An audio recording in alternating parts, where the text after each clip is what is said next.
자, 이제 인성질문 연습을 한번 보겠습니다. 여기 인성질문 연습인데요. 자, 요 인성질문 연습을 보시면 이제 자, 인성질문 연습이 이제 본격적으로 보면 엄청나게 질문이 많습니다. 제 교재 보시면 뭐 그동안 기출 질문이고 국세청에서 지금까지 질문한 것 중에서 가장 많은 질문 별표 3개짜리, 2개짜리, 1개짜리인 걸 제가 다 분류를 해놨습니다. 분류를 해놨는데 자, 그리고 제가 가장 심혈을 들여서 만든 건 뭐냐면 필수 예시 질문입니다. 이렇게 제목을 제가 달아놨는데요.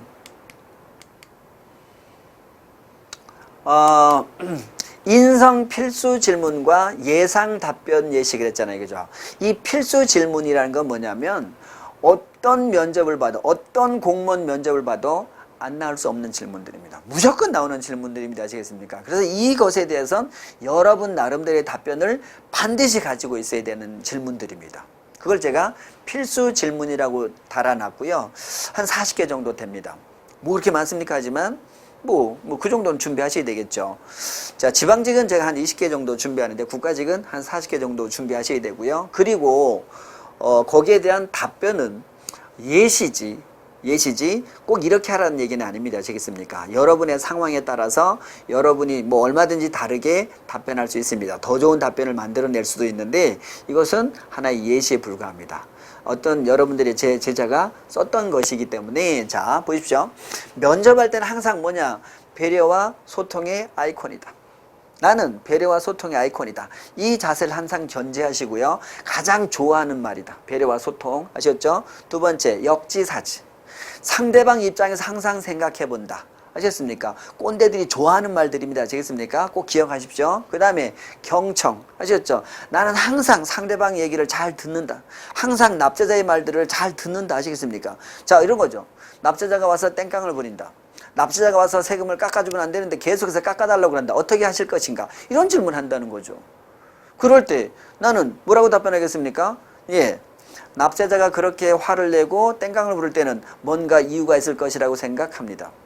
첫째는 그자가 필요한 처분을 받지 못했을 수도 있지만 두 번째는 뭔가 규정을 잘못 알아서 오해하고 있을 수도 있다고 생각합니다.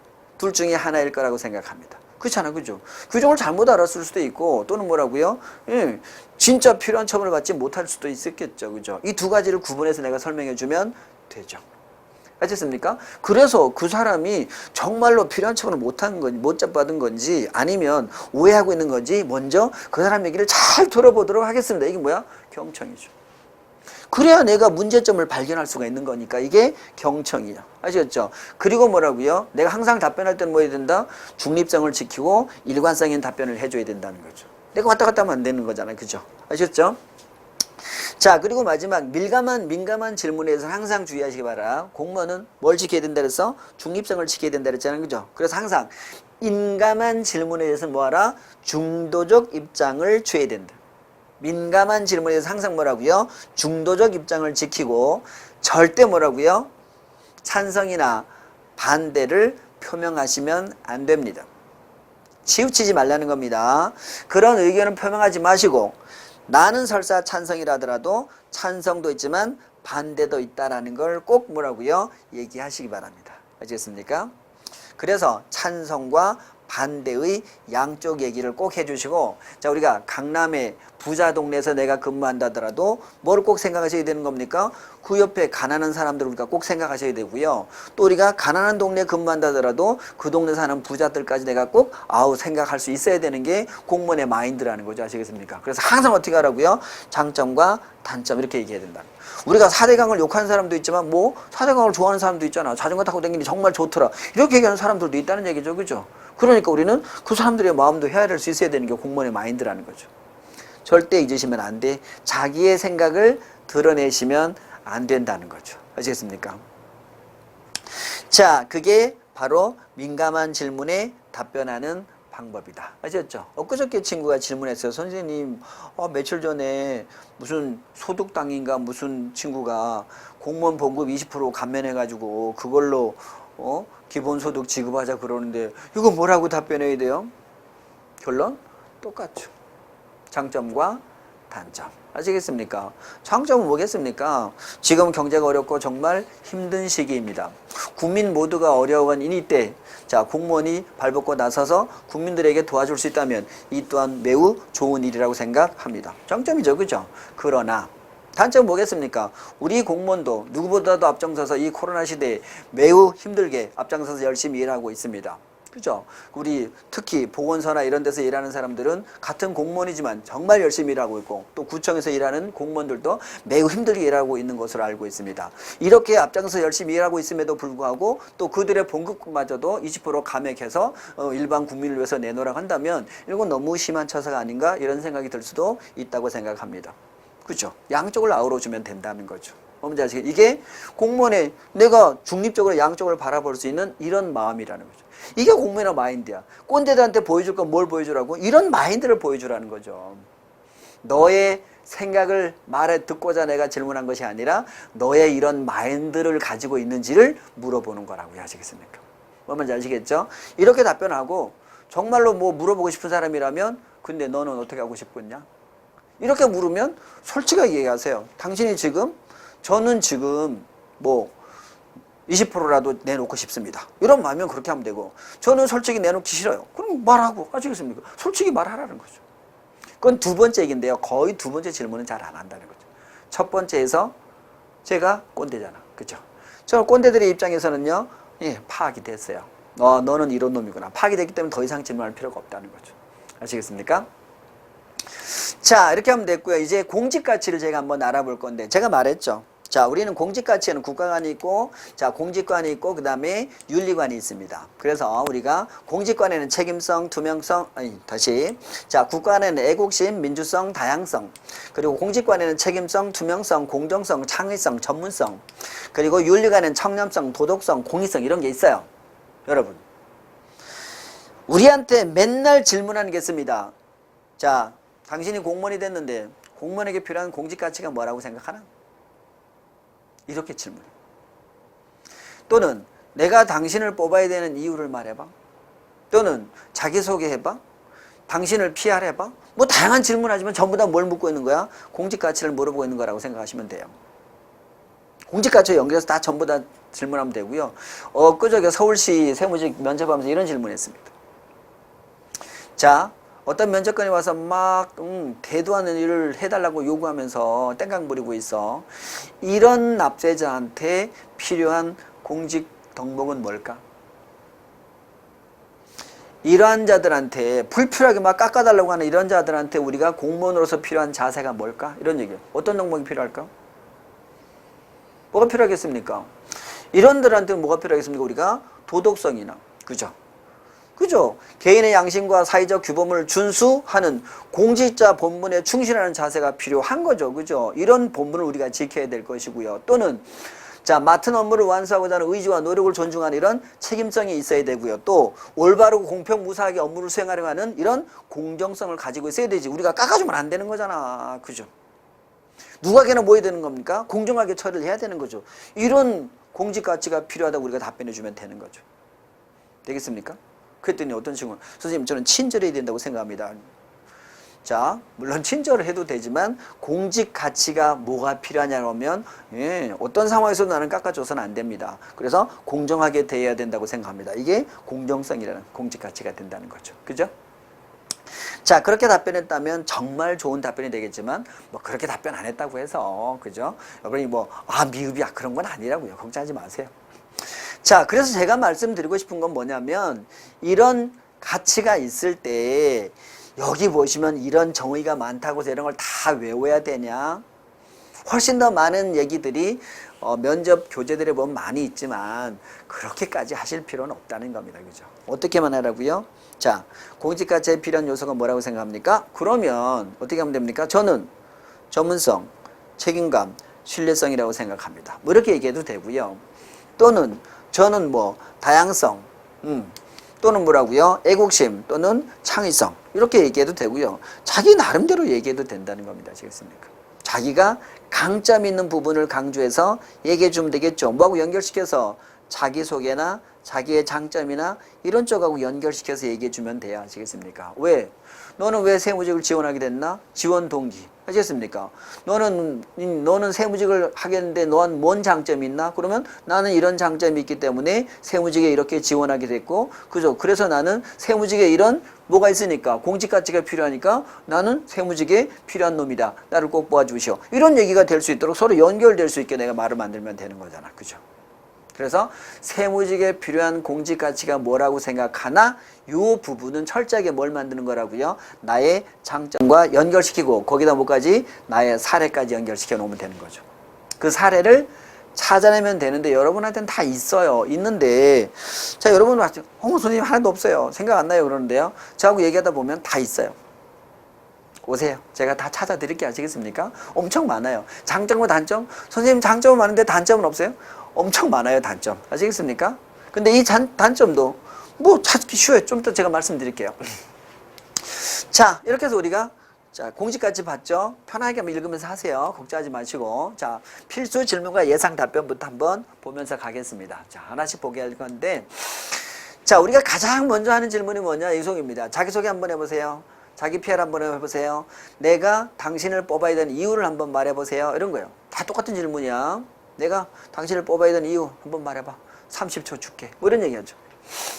자 이런 질문 나오면 자 이 친구는 지금 어떻게 한 겁니까? 정직한 사람이 되어라. 뭐 이렇게 해서 쭉 나갔어요. 그죠? 근데 여러분 이런 질문 나오면요. 그게 세 가지. 첫째 자 화목한 가정을 강조해서 만들어도 돼요. 자, 또 꼰대 얘기인데요.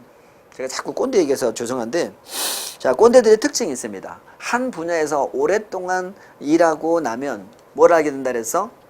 사람들 얼굴만 봐도, 아, 저놈이 커서 어떤 놈이 될지 대충 보인다 그랬잖아. 그 놈의 과거까지 보인다 그랬잖아. 그죠? 대충. 아시겠습니까? 그래서, 자, 화목한 가정에서 자란 친구들은, 모나지 않는다는 걸 알게 돼요. 그래서 여러분들이 결혼할 때, 뭐 비슷한 사람과 결혼해라. 부모님이 결혼할 때는 꼭 부모님을 보고 결혼해라. 이런 말을 하는 이유는 바로 뭘 강조하는 겁니까? 이 화목한 가정을 강조하는 겁니다. 아시겠습니까?